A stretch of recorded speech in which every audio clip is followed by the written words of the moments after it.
आज आपण गुलाबजाम बनवणार आहोत। त्यासाठी आपण इथे गिट्स कंपनीचे इन्स्टंट मिक्स घेतलेले आहे।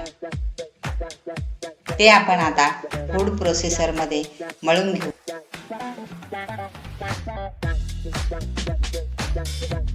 आणि आवश्यकतेनुसार दूध टाकून घेऊ।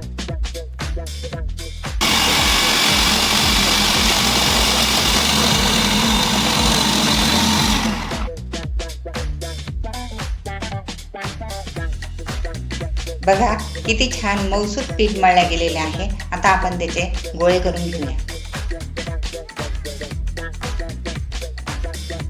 ह्या पॅकेटमध्ये 30 गुलाबजाम व्यवस्थितरित्या तयार होतात।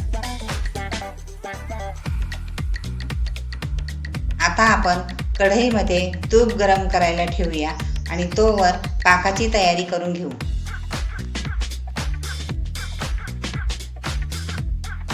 पातेल्यामध्ये 2.5 ग्लास पाणी घेऊन त्यामध्ये 1.5 वाटी साखर टाकून पाक तयार करून घेऊया। जास्त गोड हवे असल्यास अर्धी वाटी जास्त टाकली तरी चालेल।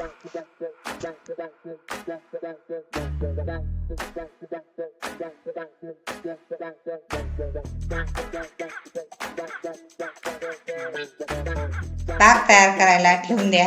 तोपर्यंत आपण गुलाबजाम तळून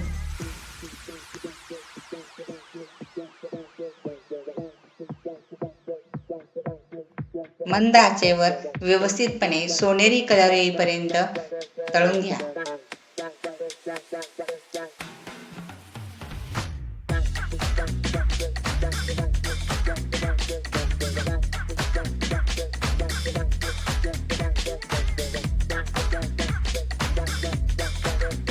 तळलेले गुलाबजाम थंड झाल्यानंतर पाकामध्ये अलगद सोडा व 2 तास ठेवून द्या।